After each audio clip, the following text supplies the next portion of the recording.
Hablando precisamente de la historia en una fecha tan importante, decidimos y le agradecemos, por supuesto, que haya aceptado la invitación a Ricardo Cañas. Ricardo, ¿cómo estás? ¿Qué tal, Sergio? Muy buenos días. Bienvenido, gracias Excelente por estar aquí con nosotros, investigador y encargado del Museo de la Ciudad. Pues para platicar de hechos importantes que a lo mejor desconocemos o conocemos de alguna forma, que a lo mejor no es la correcta, ¿no? Estas curiosidades que pues tal vez no conocían sobre el Día de la Independencia. En un momento importante que hay que observar, hay que analizar, porque formamos parte de él. Claro. Efectivamente, bueno, pues el día de hoy tenemos la celebración del famoso grito de independencia. Y bueno, pues ¿cómo comenzó esto, no? Todos sabemos que, bueno, fue... Fíjate que hay autores que dicen que no fue en la madrugada, sino hasta las 8 de la mañana de ese 16 de septiembre de 1810, cuando el cura de Dolores, de ahí de Dolores, don Miguel Hidalgo y Costilla, pues convocó en ese momento a la población a reunirse.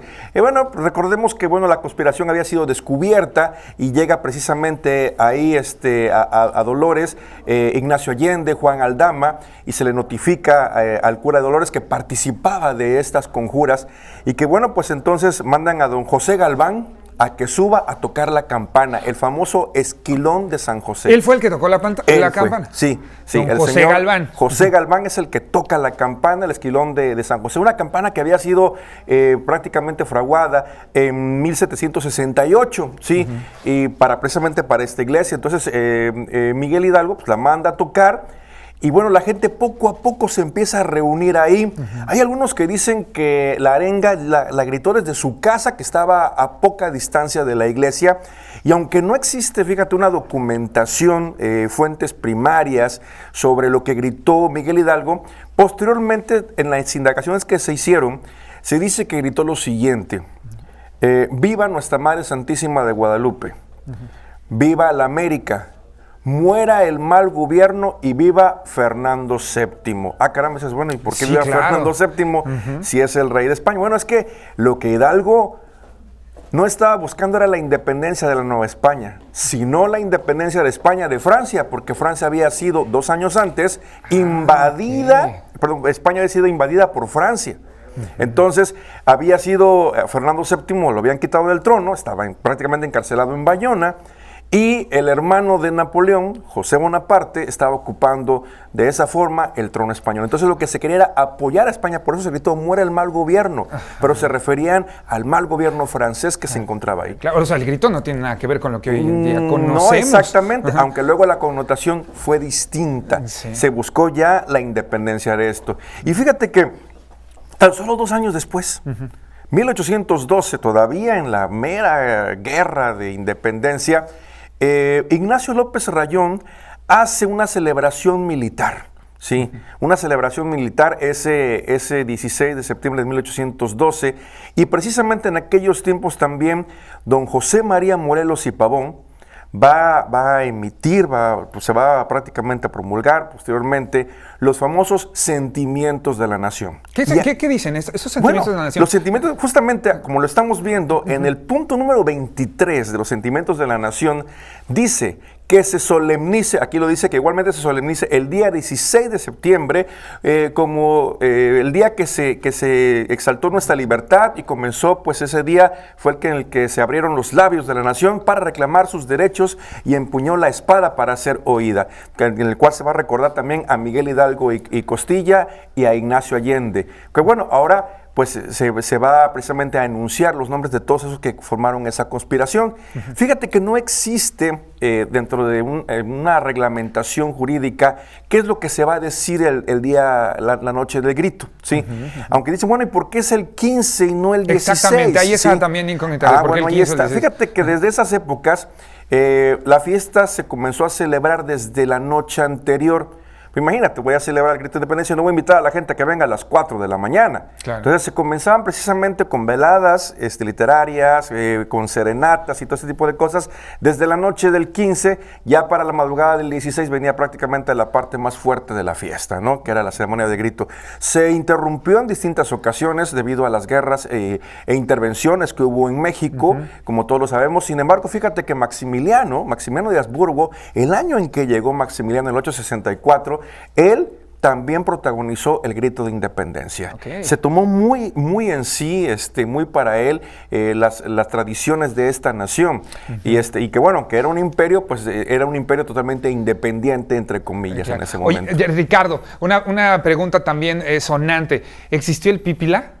Fíjate ¿Quién era el bueno, Pípila? El Pípila, este personaje, sí existieron personajes como él. Mucha gente dirá, bueno, es que ¿cómo va a cargar esa piedra tan gigante en la espalda? Bueno, en esas épocas la gente estaba muy acostumbrada al trabajo arduo, en las minas y en otras cosas, y podían cargarlo. La toma que se hizo de la Alhóndiga de Granaditas fue cierta, por supuesto, inclusive fue una masacre innecesaria que ocurrió ahí cuando ya Miguel Hidalgo empezaba a perder un poquito el piso. Él era un sacerdote no muy apegado totalmente a la cuestión ortodoxa de la Iglesia Católica. De hecho, él tenía pareja sentimental, mujer, y había tenido hijos, ¿sí?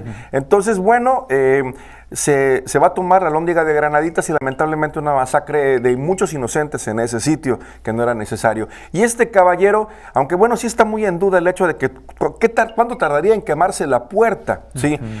Se le pone un nombre determinado, pero bueno, había muchos hombres que podían aguantar esos pesos increíbles en sus espaldas, en los cuales dice que carga esta laja y le están disparando y él logra prenderle fuego a la puerta de entrada de la Alhóndiga. Entonces, sí es una incógnita, pero se sabe que existieron, por supuesto, muchas personas como él que podían aguantar ese tipo de trabajos arduos. ¿Este evento el día de hoy se celebra?